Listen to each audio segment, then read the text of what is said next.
Queridos irmãos, tá eu de volta aqui para falar alguma coisa, para a gente discutir, estudar um pouco o Evangelho de Jesus, esse mapa do tesouro, porque é o caminho da felicidade, é o caminho da redenção, é o tesouro que precisamos colocar no nosso coração para sermos felizes. É impossível a felicidade fora do Evangelho.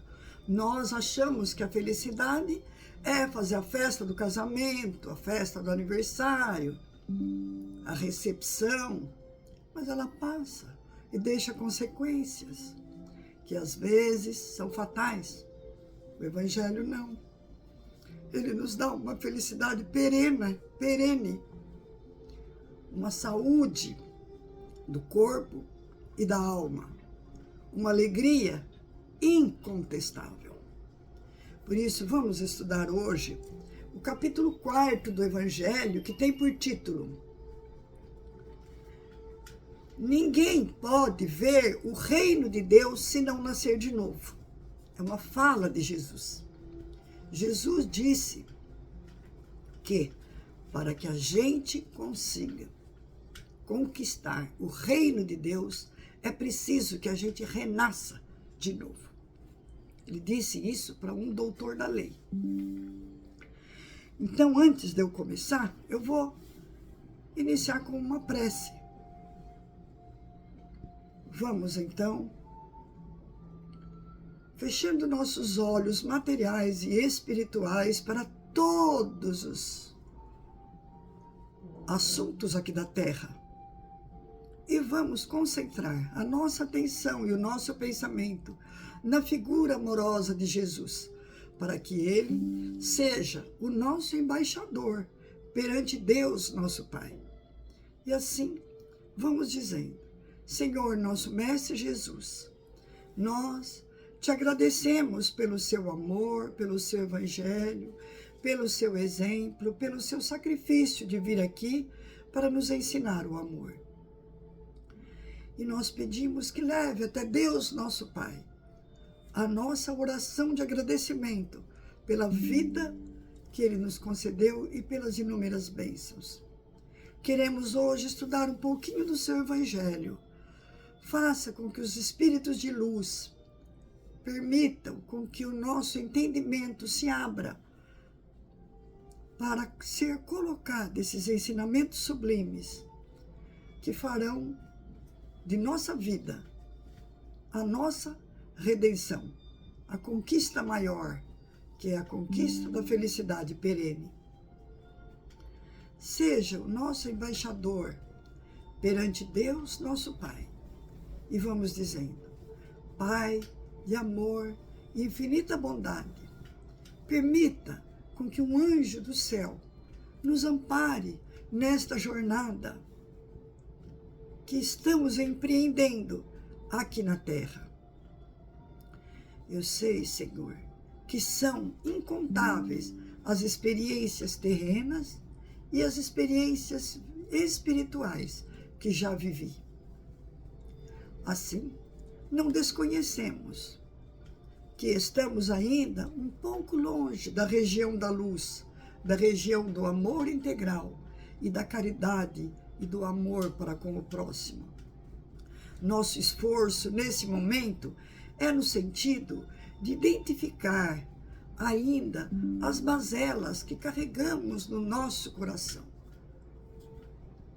e fazê-las iluminar à luz da realidade sublime que é o Evangelho.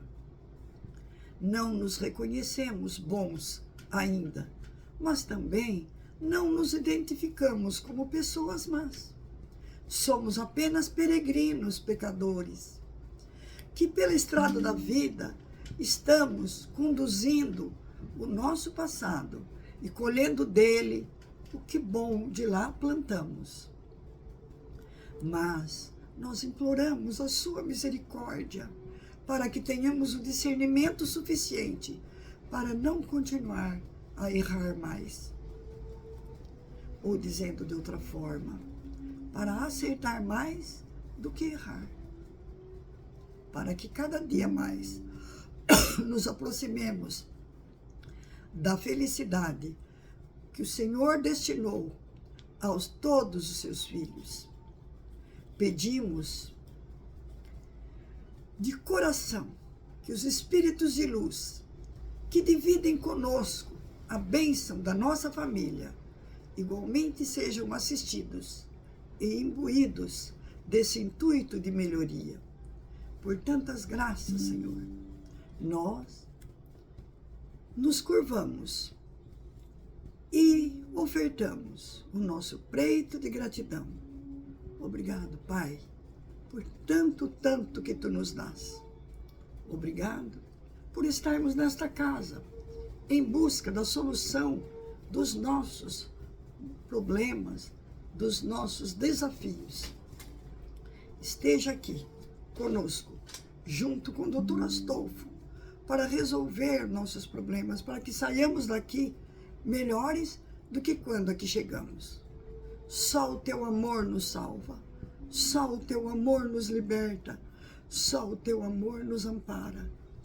E assim pedimos a Sua proteção, o Seu amparo, também para todos os trabalhadores desta casa, encarnados e desencarnados, e para todos os seus familiares, e também para todos aqueles que não puderam comparecer na data de hoje, para a nossa família, para os nossos amigos, para os nossos vizinhos, para os nossos parentes. Esteja conosco, Senhor, ofertando-nos a sua luz, o perfume do seu amor e as suas bênçãos misericordiosas. Graças a Deus. Hoje nós vamos estudar o capítulo 4 do Evangelho segundo o Espiritismo, que diz assim, é uma fala de Jesus: ninguém pode ver o reino de Deus se não nascer de novo. E aí Jesus disse isso para um doutor da lei, um judeu muito instruído. E ele era um dos diretores da sinagoga. E ele perguntou assim para Jesus: Senhor, eu sei que és provindo de Deus, porque se Deus não tivesse com o Senhor não operaria tantos milagres, tantas curas, tanto bem. Diga para mim, o que é necessário para que nós conquistemos o reino dos céus? Aí Jesus disse assim: para conquistar o reino dos céus, é necessário nascer de novo. Eu disse assim: como assim nascer de novo? Eu que já sou velho, vou entrar no útero da minha mãe e vou nascer novamente? Aí Jesus, sabendo que era muito difícil explicar essas verdades para ele, porque muitas vezes nós falamos a verdade para a pessoa e a pessoa não acredita. Gastamos horas explicando e a pessoa não acredita. Eu não acredito nem vendo. Há pessoas que dizem isso. Então, Jesus, que era um sábio, disse: você é doutor da lei e não entende dessas coisas? Pois fique sabendo que se eu falo das coisas da terra, você não entende? Imagina se eu falar das coisas do céu, as sublimes verdades celestiais. E Jesus então pergunta a seus discípulos: o que dizem as pessoas que eu sou? Aí os discípulos respondem: uns dizem que sois João Batista, outros dizem que sois Elias, outros dizem que sois Jeremias, ou algum dos discípulos que voltou. Ora, se os discípulos, algum dos profetas, né, que voltou, aquele tempo não era discípulo, era profeta. Jeremias, Elias, Daniel eram profetas. Algum dos profetas que voltou. Então, se eles afirmavam que Jesus era algum dos profetas que voltou, é porque eles acreditavam que era necessário nascer de novo. A palavra reencarnação foi inventada por Allan Kardec no ano de 1857, quando ele lançou o Livro dos Espíritos. A palavra reencarnação não existia naquele tempo. Eles diziam nascer de novo. Então, significa que eles compreendiam que era necessário voltar à Terra para aprender novas lições. Que a Terra é uma escola, onde o espírito se matricula, recebe um novo corpo, renasce e vem aqui para aprender aquilo que ele não aprendeu na vida passada. Como na escola. A escola é uma graduação. Você entra no primário, na primeira série, primeiro ano, você não sabe ler nem escrever.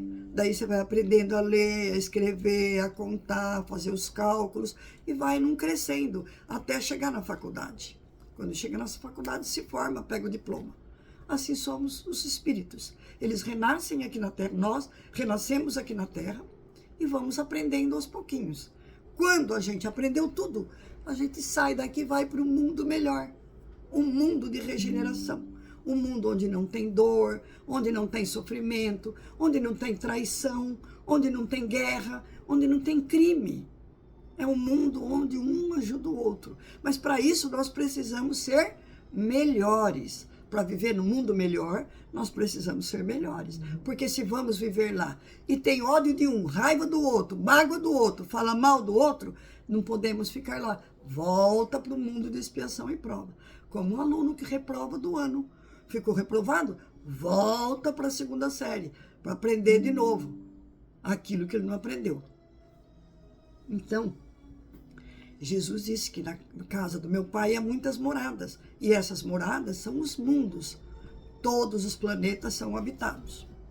Então, eu vou contar hoje um conto, uma história, que um espírito que desencarnou aos 15 anos aí em Goiás, ele não deu o nome dele, porque o pai e a mãe dele ainda eram vivos e moravam em Goiás, quando ele ditou esse livro, esse conto, para Divaldo Franco.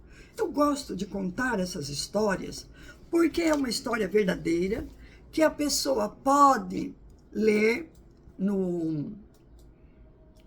nos livros e pode se instruir, porque nós aprendemos muito pelo exemplo do outro. Nós vemos que o outro fez uma coisa que não deu certo, então vamos fazer diferente. Porque ele errou. Quantas pessoas?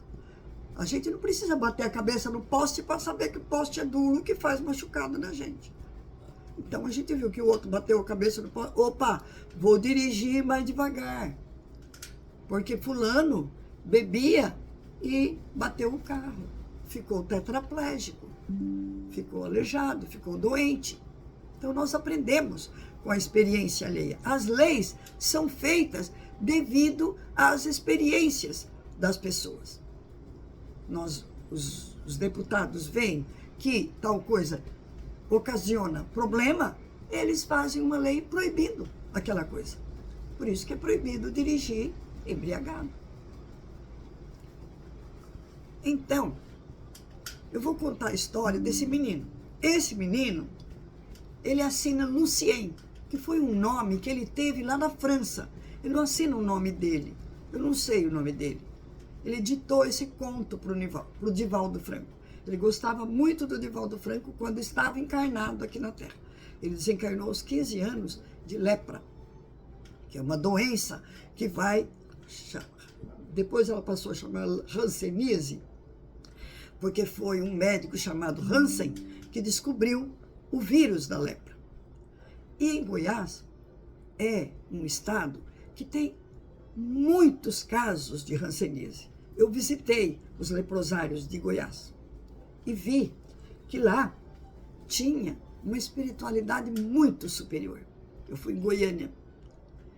Eu fui junto com a federação. Nós organizamos uns ônibus, fomos, visitamos os leprosários. E esses leprosários eram eu nunca vi um lugar para uma chuva de luz que caía assim. No centro espírita pequenininho desse tamanho, a gente ficou do lado de fora. Por quê? Porque a pessoa, quando ela adquire a lepra, é porque ela já está em condições de resgatar o mal que ela fez na outra vida. Porque Deus é um Pai de amor e misericórdia. Ele não vai dar a lepra para uma pessoa que não está preparada para suportar aquela dor, aquele problema, aquela gravidade. E assim, o Lucien, vamos chamá-lo de Lucien, teve lepra desde aos 11 anos. Ele conta nesse livro que ele nasceu numa família muito rica aí no interior de São Paulo, no interior do Brasil, na região centro-oeste. Os pais eram muito ricos, fazendeiros, milionários. E ele era o terceiro filho. O pai, além de ser muito rico, era político. Foi deputado, senador e depois governador do estado. Quando ele adquiriu a lepra aos 11 anos, o pai era um senador da República. Daí ele candidatou-se a governador do estado e ganhou a eleição. E ele, desde que ele nasceu, a mãe dele não gostava dele. Porque existem espíritos inimigos que nascem na nossa família. Nós brigamos na outra vida, um matou o outro, aí um nasce como filho, como irmão, como pai, como mãe, como... E aí a pessoa não gosta. Não sei se vocês conhecem, mas existem famílias em que a mãe detesta aquela criança, não gosta. Por quê? Porque ela pensa diferente dela. Nós gostamos das pessoas que pensam igual a nós. Se a pessoa pensa diferente de nós já não gostamos daquela pessoa. A pessoa de outra religião, de outro partido político, de outro time de futebol, de outro estado, de outro país, de outra classe social, nós não gostamos. Nós gostamos de quem pensa igual a gente. E essa mãe tinha 3 filhos. Os 2 mais velhos eram igualzinho o pai. Gostavam das coisas que o pai gostava. Gostavam da lavoura, porque eles tinham muitas plantações de soja. Gostava de criar gado, porque eles tinham muitas fazendas de criação de gado. Gostava de política. Tinha um pensamento igual ao pai, os 2 mais velhos. E esse, Lucien, não tinha, não gostava. Não gostava de nada disso. Ele gostava de música, gostava de dançar, gostava de cantar. E na casa dele tinha um piano. Ele, desde pequenininho, uns 4 anos de idade, já tocava piano. E tocava músicas tristes. Não tocava músicas alegres, para alegrar o ambiente. Quando a mãe dava festa, punha ele no piano. Ele tocava só músicas tristes de Chopin. Chopin foi um compositor que compôs muitas músicas tristes. Ele era tuberculoso. E naquele tempo não tinha cura a tuberculose. Então ele era uma pessoa muito triste. Ele compunha noturnos. Os noturnos são músicas muito tristes, mas muito lindas. E o menininho, o Lucien, só gostava de tocar música triste. Contrariava a mãe, contrariava o pai. As pessoas vinham para a festa, para dançar. Aí tem aquelas músicas tristes, chorosas. Eles não gostavam. E não gostavam do menino, porque ele pensava diferente dos pais. Geralmente nós gostamos de quem pensa igual a gente. Quem pensa diferente da gente, a gente não gosta. Nós somos egoístas. Não sabemos tolerar. Temos que aprender com Jesus, que foi preso, torturado, crucificado e assassinado entre 2 ladrões pelos judeus. E ele nasceu entre os judeus porque os judeus tinham um Deus único. Mas foram os fariseus, uma ala do judaísmo e os saduceus, que o mataram. Herodes era judeu. O filho de Herodes, Herodes Antipas, é que botou um manto todo rasgado em Jesus, uma coroa de espinho e escreveu em cima, Jesus, rei dos judeus, debochando dele, como se o rei dos judeus fosse um maltrapilho. E Jesus era debochado por causa disso. E Jesus suportou tudo. Mas Jesus não ficou ofendido. Ele não perdoou. Ele pediu que Deus perdoasse.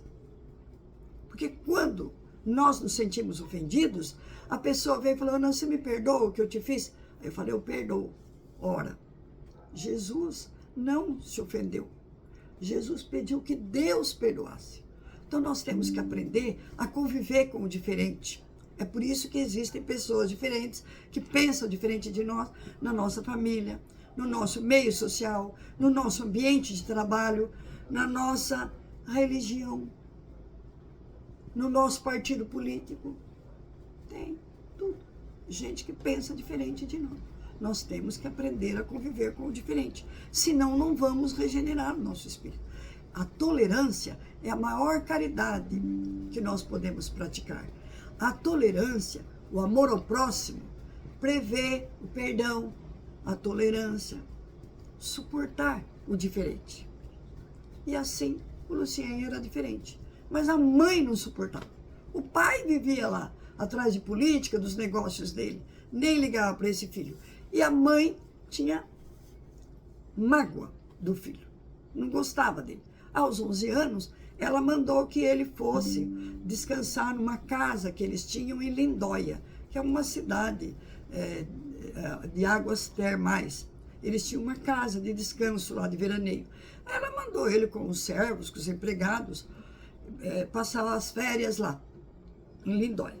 Quando ele foi chegando lá em Lindóia, ele gostava muito daquela casa, porque tinha aquelas piscinas de águas termais, que ele gostava muito, e ele fez muitas amizades e tal. E aí ele começou a ver umas manchas roxas no corpo dele. E é engraçado que ele machucou o pé num prego e não sentiu dor. Aí ele foi no médico. Os acompanhantes dele, a dama de companhia, levou ele no médico. Chegou lá, o médico diagnosticou. É lepra. E, imediatamente, o médico mandou que ele ficasse internado. Porque naquele tempo, as pessoas tinham muito medo de ser contaminadas. Não sabia como que pegava a lepra. E internou o menino. Aí avisou para os pais. Bom, os pais buscaram ele na internação de Lindóia, porque os pais eram muito ricos e não queriam que o filho ficasse internado lá longe. Ao contrário, compraram uma casa dentro do leprosário. O leprosário é uma cidade. Aí compraram uma casa, mobiliaram, mandaram tudo, mandaram o piano dele e mandaram também a gata. Ele tinha uma gata. Ele adorava aquela gatinha dele. O Divaldo conheceu esse menino em vida. Porque quando ele tinha 14 anos, o Divaldo foi convidado pela Federação Espírita Goiana para fazer uma palestra lá em Goiás, em Goiânia, a capital de Goiás. Chegando lá, eles organizaram um palco no meio do campo de futebol. Porque era muita gente que queria assistir as palestras do Divaldo. Divaldo é um professor da Bahia que faz palestras muito bonitas, é um médium maravilhoso. E ele foi fazer a palestra, então, nesse palco, no meio do campo de futebol, para caber todo mundo que queria. Vem gente de tudo que é lugar para assistir as palestras do Divaldo. E ele faz palestras maravilhosas. Numa das palestras dele, ele conta a história do Lucien. Que o Lucien, depois que desencarnou, ditou a história para ele. Ele sabia alguma coisa, mas ele não sabia tudo. Aí, o Divaldo, chegando lá em Goiás, que ele fez a palestra, depois da palestra fica aquela fila de gente, pedindo para ele autografar livro, contando as histórias, as dificuldades, os problemas, até madrugada. Quando terminou aquela fila, ele olhou, o Lucien estava sentado do lado dele, um menininho. Falou, nossa, o menino não foi para casa. E aí, o Divaldo foi dormir, ao invés de eles alugarem um hotel, ele foi dormir numa mansão, na casa de uma senhora chamada Miriam, que era espírita, uma das diretoras da federação, e que hospedava os espíritas quando iam para lá fazer palestras e tal. E levou o Divaldo para a casa dela e o Lucien foi junto. Aí, o Divaldo perguntou, por que quando você foi tocar piano, apagaram-se todas as luzes? Eu perguntei para Miriam, que ela estava do meu lado, ela disse assim, ele que pediu. Então ele tocava no escuro, eu tocava piano no escuro. E aí o Divaldo perguntou para ele, por que você pediu para apagar as luzes? Ele tocava piano divinamente, mas no escuro. Aí ele disse assim, aí ele mostrou os dedos para o Divaldo. estavam todos comidos da hanseníase. Mostrou a orelha, mostrou o nariz, porque a primeira coisa que quebra são as cartilagens, e a ponta dos dedos, a ponta dos pés. Aí ele não queria que as pessoas vissem o dedo dele sangrando. Quando ele tocava piano, sangrava. Então ele pediu que apagasse as luzes. Aí o Divaldo ficou bobo, menino lindo. O menino foi, juntamente com o Divaldo, para a casa da Miriam. Chegando lá, o Divaldo tomou um banho e foi dormir. Era madrugada. E o Lucien falou para ele: Divaldo, eu queria muito fazer uma consulta com você, mas eu sei que está muito tarde, são quase 4 horas da madrugada, você tem que dormir, porque amanhã, no dia seguinte, ele ia pegar um avião, que ele ia para uma outra cidade lá do interior do estado. Aí ele falou: eu sei que amanhã você tem que levantar 8 horas, então vamos dormir, amanhã eu falo com você. O Divaldo falou: se você quiser falar agora, eu sou todo ouvido. Ele falou: não, eu falo amanhã. Aí a Miriam arrumou um quarto para ele, para o menino, um quarto para o Divaldo, bem luxuoso. Divaldo dormiu. No dia seguinte, levantou 8 horas da manhã, tinha uma mesa, os servos, os empregados arrumaram uma mesa, um banquete, para eles tomarem café, e ele viu um menino lindo, lindo, lindo, lindo, leitear, a coisinha mais doce do mundo, e tinha lepra. Meu Deus do céu. O Divaldo ficou bobo, mas como Deus é justiça e amor e misericórdia, o Divaldo entende. Aí viajaram para outra cidade. A Miriam foi junto e o Lucien foi junto também. E a mãe do Lucien mandou uma torta para eles comerem no avião, na viagem. Aí, quando eles estavam no avião, o menino se contorcia de dor.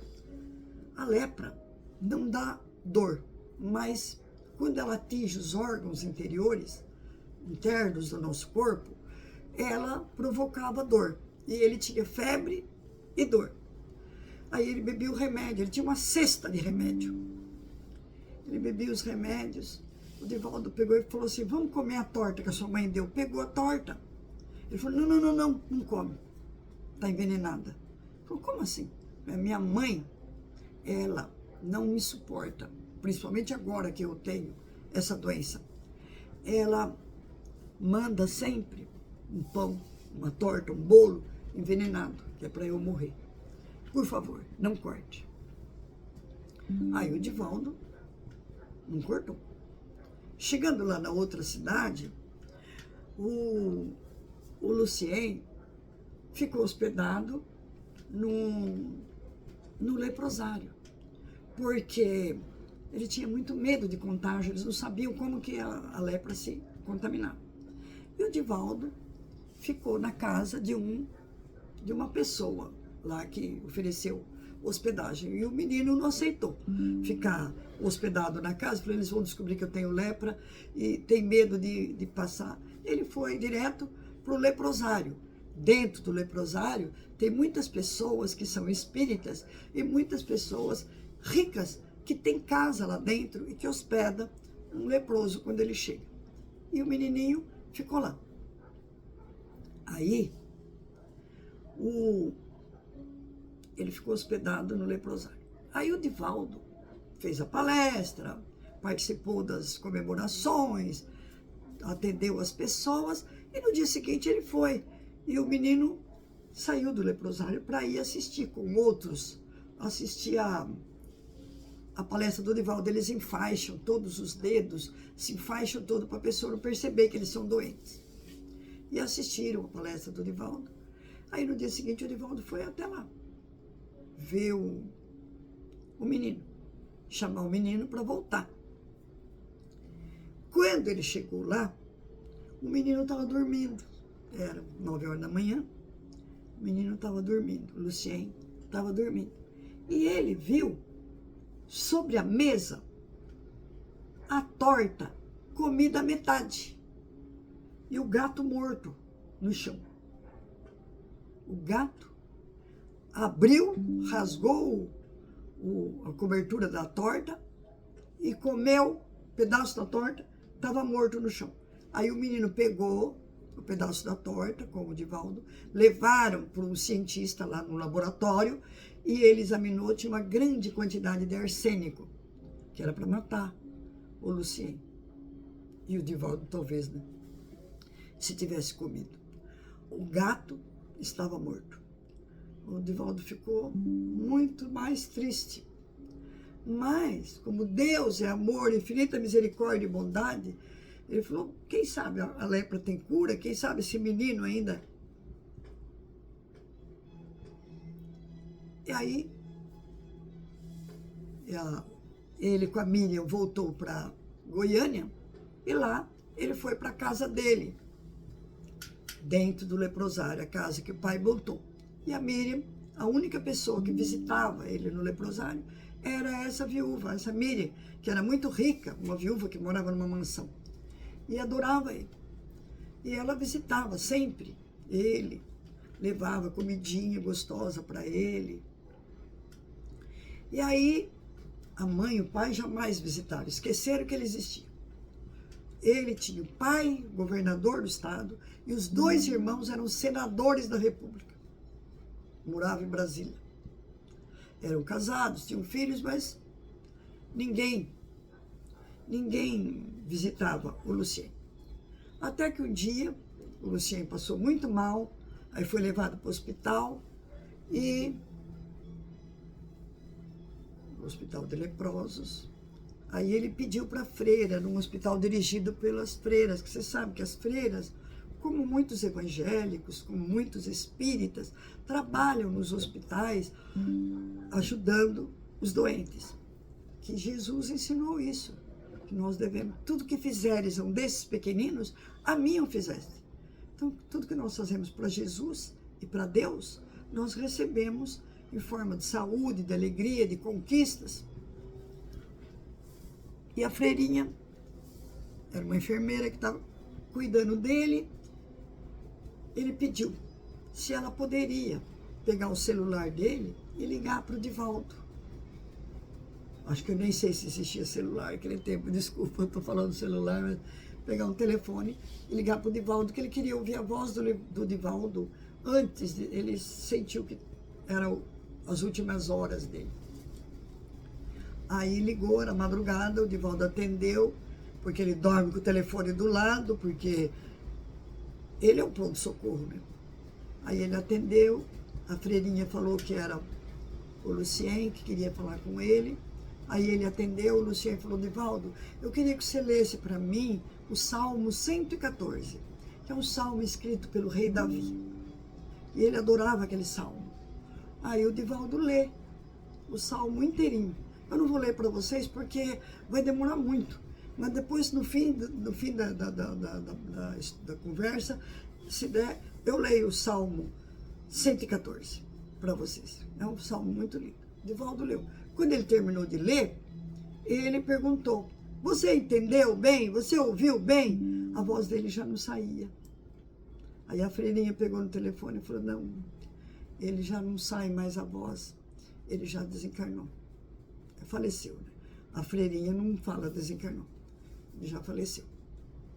Aí, Divaldo fez uma oração, pediu para o Dr. Bezerra de Menezes, para os médicos, espaço, vir socorrer o menino, levá-lo para uma instância lá na espiritualidade, se ele ainda tivesse algum resquício da doença, porque nem toda doença mata o corpo, mas nem toda doença desaparece do perispírito, ela fica no corpo espiritual.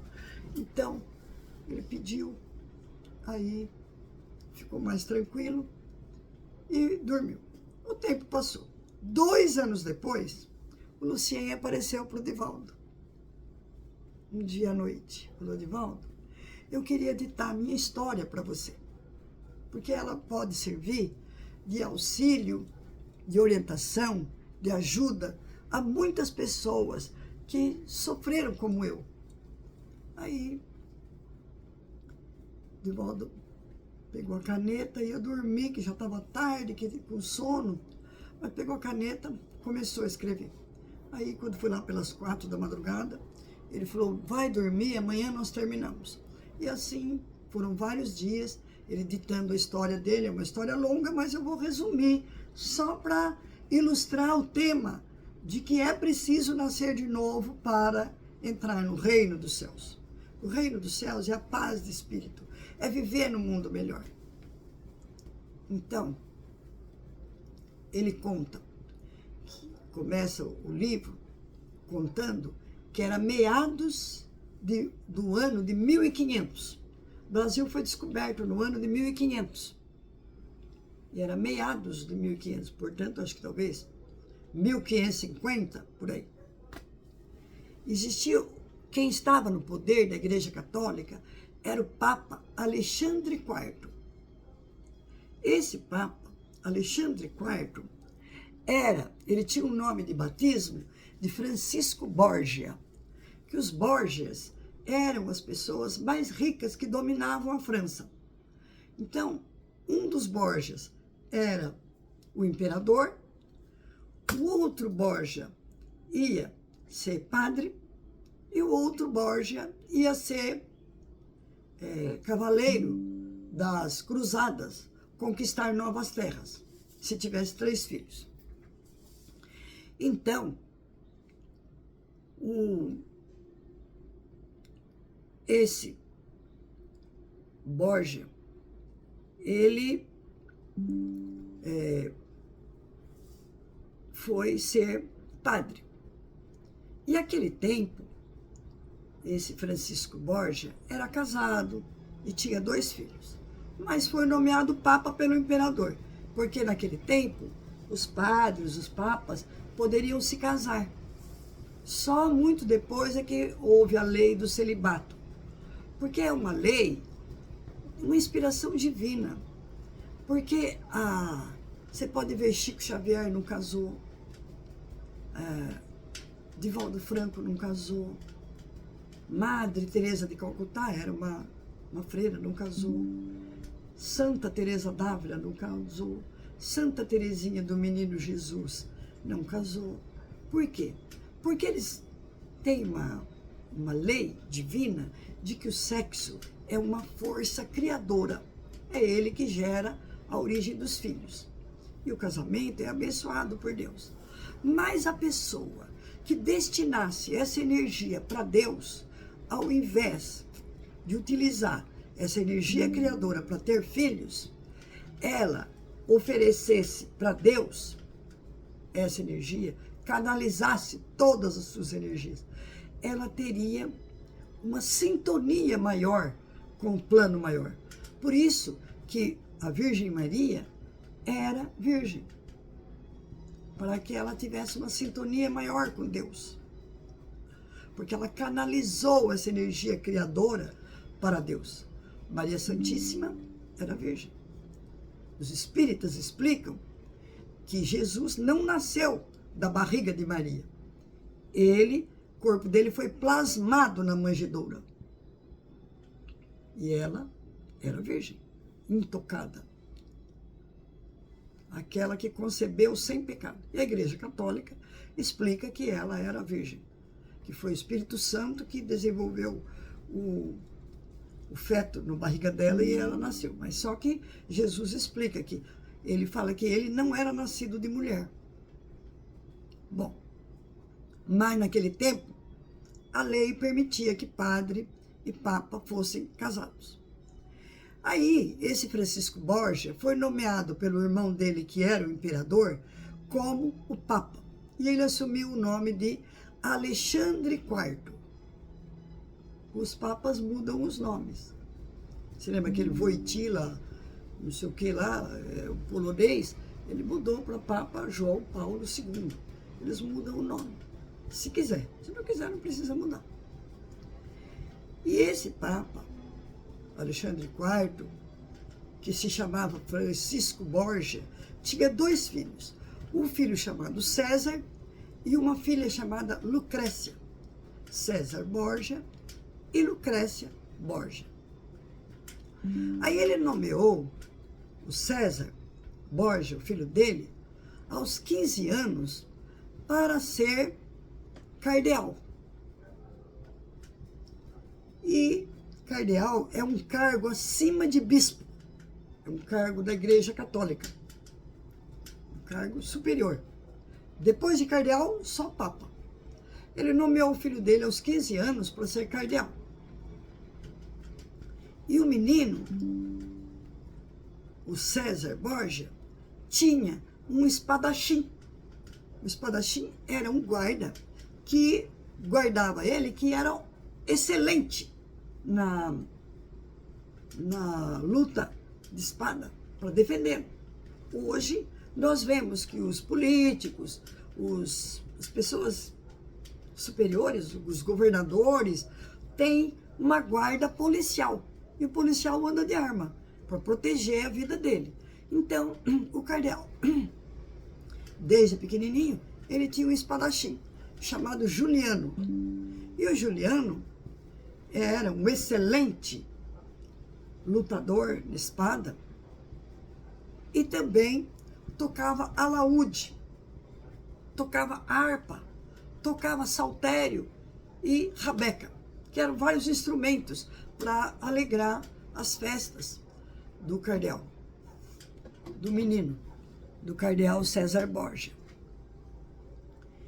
E o Juliano, o Luciei era a reencarnação desse Juliano. O Juliano que era o espadachim do cardeal César Borgia. E aí, o Juliano matou muita gente que tentava atingir o cardeal. Porque você sabe que todos têm inimigos. Então, ele se apaixona por uma menina chamada Gracie, lá na França, lá no ano de 1550, por aí. Ele se apaixona por uma menina chamada Gracie. Essa menina era muito bonita. Ela era dama de companhia da Lucrécia Borgia. Lucrécia era uma princesa, porque o pai era o papa, o irmão era cardeal e ela foi nomeada princesa. E ela, a Lucrécia, tinha as damas de companhia que faziam a maquiagem, costuravam as roupas dela e acompanhavam ela onde o séquito acompanhava. Uma das damas de companhia dela era a Gracie, uma menina muito bonita. E o Juliano se apaixona pela Gracie. E ela namora o Juliano. Ela acha o Juliano muito bonito também, tocava piano, era um bom espadachim, mas ela queria casar-se com um homem rico. Aí ela se recusa a se casar com o Juliano. E o Juliano não aceita, de jeito nenhum, que ela o recuse. Ela quer casar com um príncipe, com um rico, com um homem milionário, não com um espadachim. Aí, ele, sabendo que ela o ama, mas que ela quer alguém que não a ame, e que ela também, mas por dinheiro, ele fica com muita raiva dela, ele sequestra ela e põe no porão da casa dele. E ela era filha de uma dama da sociedade. A mãe dela recebe o título de duquesa da princesa Lucrécia, porque eles não se misturam com a plebe, só com pessoas do porte dele. E a mãe dela, essa duquesa, eu vou chamar de Duquesa Marie, porque eu não lembro o nome dela, vamos chamar ela de Marie. A mãe da Gracie era uma duquesa chamada Marie. E a Marie tenta procurar a filha de tudo quanto é jeito. A filha sumiu, foi sequestrada aos 16 anos de idade. Ela tinha adoração pela Gracie, pela filha. E a filha tinha adoração pela mãe, a duquesa Marie. E ela oferta uma grande soma de dinheiro para quem achasse a Gracie. a princesa Lucrécia dá essa soma de dinheiro para encontrar a dama de companhia dela, porque a mãe estava desesperada e ela também gostava muito da Grácia. Ela apostava de que a Grácia seria uma seguidora dela e tal. E aí, eles procuram. A oferta era uma grande soma de dinheiro que a princesa Lucrécia dava, mas ninguém encontra a Grácia em lugar nenhum. Aí, ele vendo que o Juliano, que havia sequestrado a Grácia e colocado no porão da casa dele, e trancado a 7 chaves, 5, 6 por porta, fechando, para descer até o porão, para ninguém achar. Ele pega e sequestra a mãe dela também. Traz a mãe dela durante a noite. Ele era um espadachim poderoso. Traz ela durante a noite para o palácio dele e fala para ela: olha aqui, se eu encontrar a Grácia, você dá ela em casamento para mim? Aí a duquesa Marie fala: não, ela vai casar com quem ela quiser. É ela que escolhe com quem ela vai casar. Não sou eu que escolho com quem ela vai casar. É ela que escolhe. A vida é dela. Aí ele fala assim: bom, se você não promete, eu vou encontrá-la e vou me casar com ela. Eu mato você e ela se ela não se casar comigo. Aí ela falou: pois então você mate. Mas eu não vou obrigar minha filha a casar com você. Nem com ninguém. Ela vai casar com quem ela quiser. E aí ele leva a duquesa Marie no porão e mostra a Grácia amarrada lá. Falou: a Grácia está aqui. Aí ele fala para a Grácia: Grácia,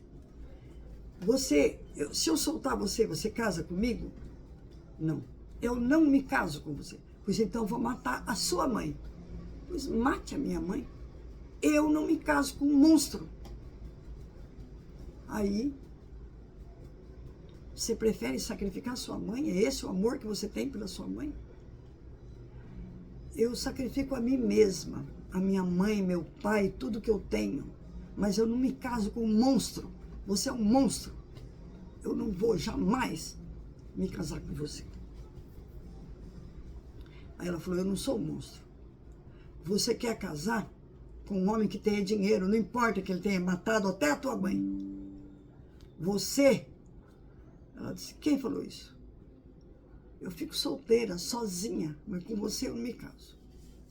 Aí ele mata, ela está amarrada, ele mata a mãe dela com requintes de crueldade e depois fala para ela: casa comigo ou eu vou te matar. Mata a Grácia e sepulta lá no porão da casa dele e ninguém fica sabendo para onde foi as duas. O tempo passa. Ele não consegue se casar com outra, porque ele amava a Grácia e doía demais o remorso de tê-la matado. Matou ela e a mãe dela. Uma mulher jovem, bonita, a mãe dela. Ele então fica muito magoado, ele não se casa com ninguém. Aí, quando ele desencarna na espiritualidade, ele se arrepende no fundo da alma. Ele sofre muito lá, no umbral, nas trevas. E ele pede perdão para Deus, pede perdão para a duquesa Marie, pede perdão para a Grácia. Fala que a vida dele não tem mais sentido depois dessa monstruosidade que ele fez. Aí no século XVIII, mais ou menos 1700 e pouco, ele reencarna e a Grácia se oferece para ser a mãe dele, que ela o ama. Ela também o ama. Apesar dele ter matado, ela vê o passado dela ignominioso, ela o perdoa e ela vem como mãe dele. E ele nasce com paralisia cerebral e tetraplégico. Mas ela o ampara, ela trata dele com todo carinho. Nós não vemos pessoas que são tetraplégicas e doentes e que a mãe trata com todo carinho, a mãe ou a avó, um irmão, uma tia, um parente. Assim era a Grace. Cuidou dele com todo amor e carinho. Uma mãe desvelada e amorosa. Desde esse dia, eles se tornaram amigos inseparáveis. Aí, eles reencarnam-se muitas vezes. E até que eles se reencarnam em Goiás. Ele nasce como Lucien, filho dessa família riquíssima e de políticos muito ricos e muito poderosos no estado central do Brasil. E a mãe dele, dessa encarnação, é a Duquesa Marie, que lá na espiritualidade ela perdoou, porque ela viu o passado dela ignominioso também. Ela viu que ela também cometera muitos desatinos, muitas infrações à lei de Deus e a dos homens. E ela aceita ele como filho. Ele nasce como filho dela, mas quando ele nasce, ela recrudesce aquele ódio que ela tinha dele, a mágoa que ela tinha dele tê-la matado e ter matado a filha dela na flor da idade. O ódio é um sentimento muito forte, assim como o amor. Ela vê naquele menino um inimigo. E ele cresce, ele é totalmente diferente dela. Ele gosta de música, de dançar, e ela quer que ele seja um fazendeiro, um político, igual o pai, cuidar das coisas do pai, seguir o destino do pai. Por isso é que ela 2 vezes deu torta envenenada para ele. Ela era a Duquesa Marie. Quando ele pega lepra, ela fala, além dele ser meu inimigo, ele ainda tem lepra. Vai desornar minha família. As minhas noras têm medo dos filhos dela nascerem com lepra, porque eu tenho um filho leproso. Então, a Miriam, essa viúva milionária que hospedava o Divaldo, que visitava o Lucien no leprosário, é a Grace que reencarnou. Olha como Deus manda sempre alguém que nos ama para ajudar-nos a carregar a nossa cruz. Ela, a mãe, recrudesceu o ódio, mas a Grace, não. Ela o tratava com amor. É por isso que a Duquesa 2 vezes tentou matá-lo. 2 vezes ela deu torta envenenada para ele. Mas ele, lá na espiritualidade, perdoava a mãe dele. Que ele dizia assim que ele tinha que amá-la. Ele tinha que demonstrar a ela todo o amor do mundo. Ele tinha que perdoá-la.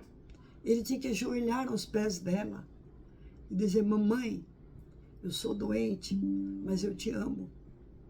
Eu penso diferente da senhora, mas eu peço a Deus que a senhora seja feliz.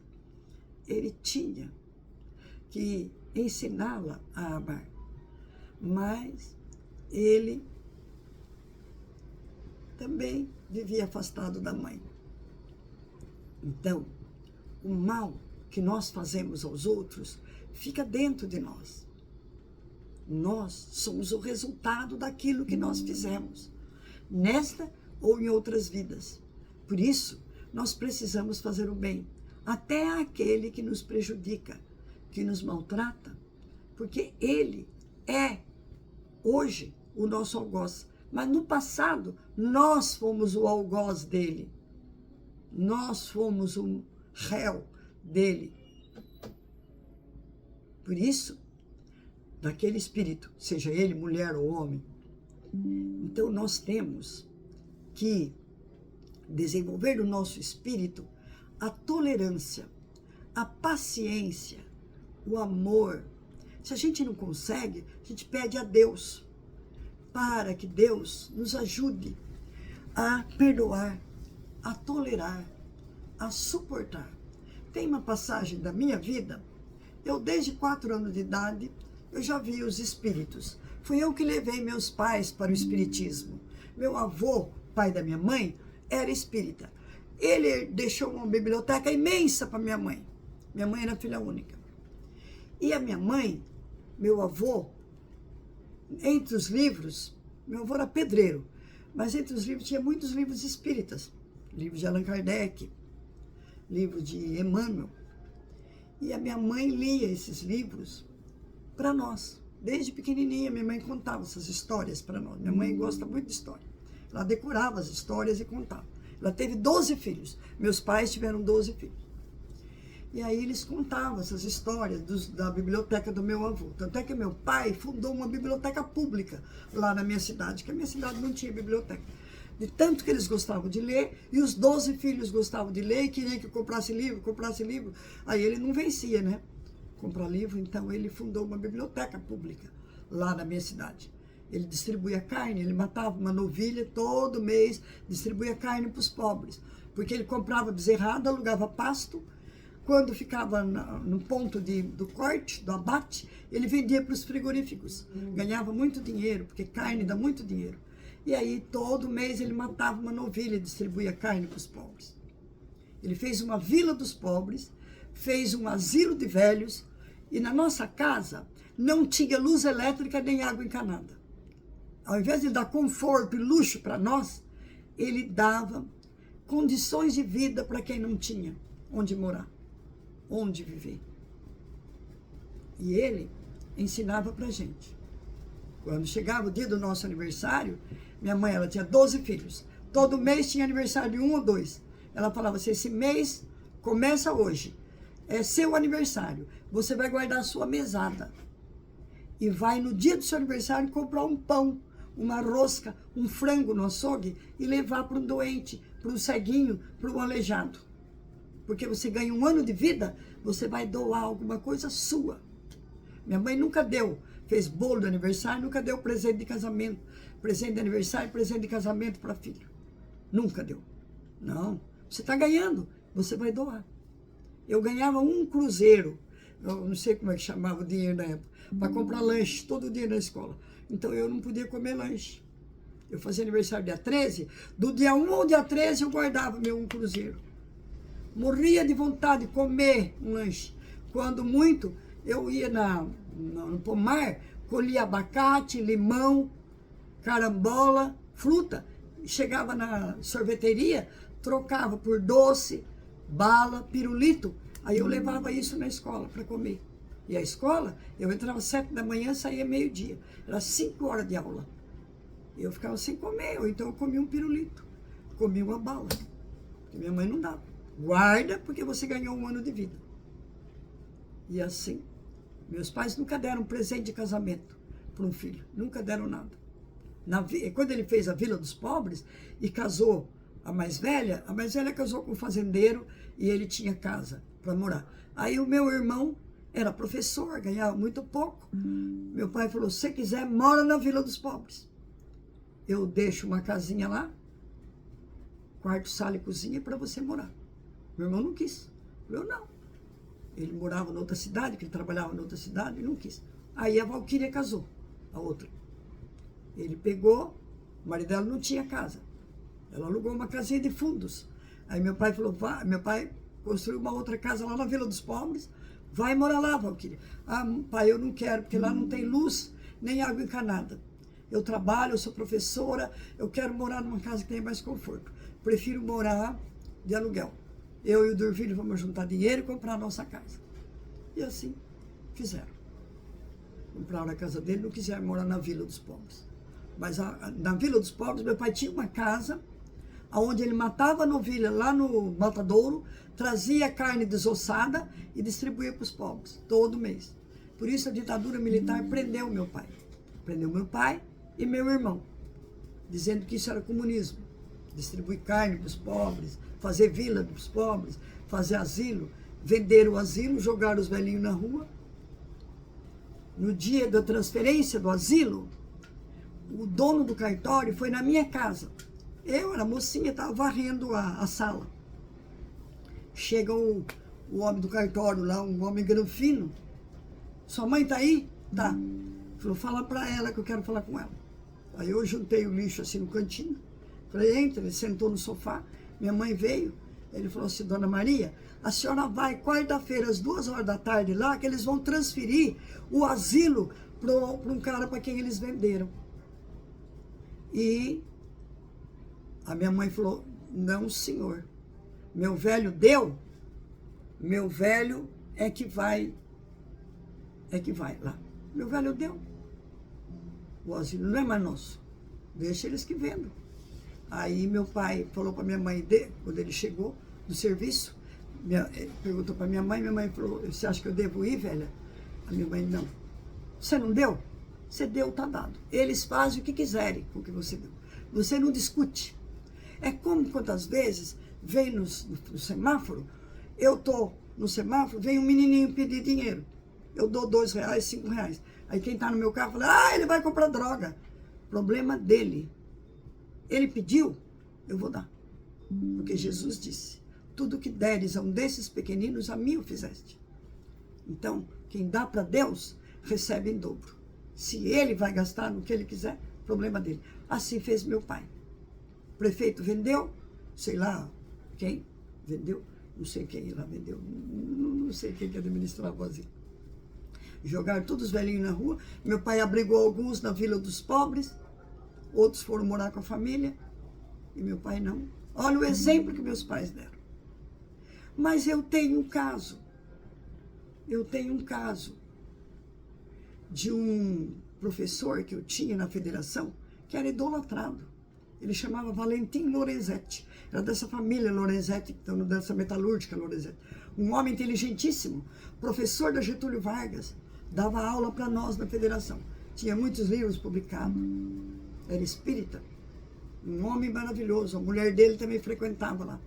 E eu não podia olhar para ele e ele não podia olhar para mim. Nós dois nos odiávamos. Ele dava aula, quando ele fazia pergunta, eu sabia a resposta, eu não respondia, ficava de cabeça baixa. Mas de cabeça baixa, eu sentia o olhar reprovador dele em mim. E quando eu respondia, ele me olhava com um olhar feroz. Aí eu comecei a pedir a Deus. Por que, meu Deus? Todo mundo gosta dele, ele é bom. Por que que eu odeio ele? Ajuda-me, Senhor Jesus. Tanto eu pedi que um dia eu estava na praia. A minha cidade, Iacanga, tem uma praia. Aí eu levava uma cadeira dessa de deitar, deitava na praia, ficava lá lendo, fazendo crochê. Aí adormeci, fiquei naquele lusco-fusco. Aí tive uma espécie de um sonho, como se fosse uma viagem lá na França, onde eu era uma menininha de 12, 13 anos, vestidinho todo bordadinho, de bolsinha. Morava num sobradinho que tinha varanda cheia de flores. Aí eu ficava me aprontando, me maquiando no quarto e olhando na janela se a minha coleguinha passava. A minha coleguinha passava, eu falava, descia correndo, abria o portãozinho, minha mãe vinha até o portão e recomendava, juízo, hein? Vai à missa e volta para casa. E eu ia com a minha amiga, que ela era mais nova do que eu. Mas eu era sem juízo, irresponsável. Menina nova, de 13 anos. Aí eu ia na igreja, chegava lá, eu entrava por uma porta, segurava na mãozinha dela e saía pela outra. Ia no jardim, flertar com os rapazes. E ele era o padre. O seu Valentim Lorenzetti era o padre que fazia a missa. Aí ele ia contar aos meus pais. Aí meus pais me punham de castigo. Aí eu entendi. Por que que eu tinha raiva dele? Desde esse dia, eu passei a adorar o seu Valentim Lorenzetti. Eu gostava tanto dele, que uma amiga minha, que era judia, estudava comigo na USP, teve câncer. E ela morreu de câncer. Ela era judia. Mas eu explicava para ela o espiritismo, só que eu não conseguia explicar. Porque eu chorava muito de vê-la naquele estado, todinha ferida. O câncer dela virou câncer de pele. Aí eu levei uma amiga, Ana Sueli, que era mais inteligente, mais conhecedora do espiritismo do que eu. Aí a Ana Sueli foi, falou com ela, explicou que ela tinha que tomar, ela não queria tomar os remédios. Eu já vou morrer, por que eu preciso tomar remédio? Aí ela, não, você tem que, senão você vai e leva a doença no perispírito. Você tem que, Deus é que vai dizer a hora que você tem que partir. Aí a Ana Sueli levou o seu Valentim Lorenzetti 3 vezes lá. Levou uma, depois a Carmen, a doente, pediu 2 vezes, seu Valentim Lorenzetti foi, as outras 2 vezes, e conversou com ela, explicou e tudo. Nessa época, eu estudava na faculdade, e eu e uma amiga minha fundamos um centro espírita em Guaianazes. Aí, toda terça e quinta, eu me reunia na casa da minha amiga, da Ivone, para estudar o Livro dos Espíritos e o Evangelho, que era para a gente dar aula lá, em Guaianazes. Aí, num dia desses, estava eu e a Ivone fazendo oração. Uma fazia oração, outra lia o livro, as duas. A Ivone geralmente me explicava, porque eu não entendia muito bem, eu era mais inexperiente.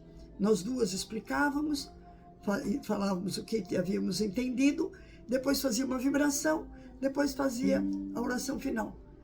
Quando eu fui fazer as vibrações, a Carmen, que já estava desencarnada há uns 2 anos, veio e incorporou na Ivone e contou que ela ainda tinha doença com ela.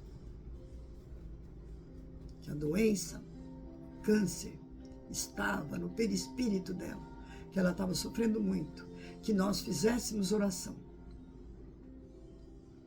E a Ivone não conheceu a Carmen. Eu nunca levei a Ivone lá. Eu levei a Ana Sueli, que era muito mais inteligente, era palestrante da federação, e ela levou seu Valentim Lorenzetti, porque para convencer uma pessoa que não acredita no espiritismo, é preciso alguém que tenha muito conhecimento. Nós não temos essa capacidade. E tenha muito amor no coração. E aí, ela falou. Aí a Ivone, quando terminei a vibração, a Ivone falou, vamos agora então fazer uma vibração especial para Carmen. Aí passamos a todo dia que a gente se reunia a fazer oração para Carmen.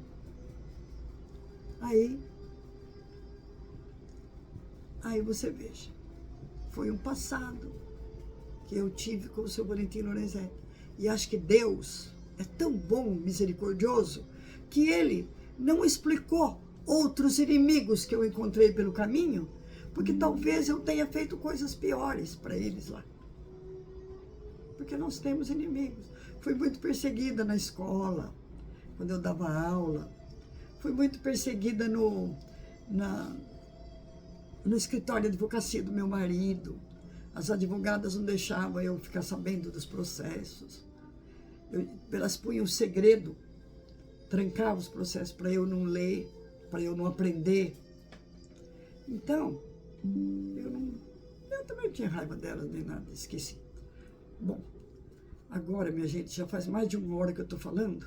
Eu vou fazer uma prece de encerramento e vou pedir a Deus que nos abençoe, que nos oriente, que nos proteja, que nos auxilie, que faça com que nós nos lembremos do nosso passado ignominioso para aprendermos a perdoar e a tolerar o nosso semelhante. Senhor Deus de infinita misericórdia e bondade, abençoa todos desta casa, desta santa casa, misericordiosa casa do Dr. Astolfo. Abençoa os espíritos de luz que aqui vêm para nos ajudar. Abençoa os médiuns, os trabalhadores daqui, especialmente o Valmir. Abençoa suas famílias para que elas colaborem, para que eles consigam trabalhar aqui. Abençoa todas as pessoas que frequentam aqui, as presentes e as ausentes. E abençoa-nos a todos. Concede-nos o esclarecimento necessário para que aprendamos a perdoar, a tolerar, a ter paciência, a renovar o nosso espírito, a reformar os nossos sentimentos, para que possamos nos transformar em pessoas melhores, porque nós queremos viver num mundo melhor. E para que o mundo seja melhor, é preciso que nós também nos melhoremos. Auxilia-nos, orienta-nos e nos abençoa, especialmente no nosso esforço para o teu reino atingir. Dá-nos, Pai, a luz que aclara os caminhos do porvir, porque és a glória deste mundo. És a paz, a esperança, és a luz que não se apaga, és o amor que não se cansa. Dai-nos forças para sermos os arautos do seu amor, mensageiros, peregrinos do Evangelho Redentor. Graças a Deus. E muito obrigado a todos. Muito obrigado, Senhor Deus, que permitiu o nosso trabalho de hoje. Graças a Deus.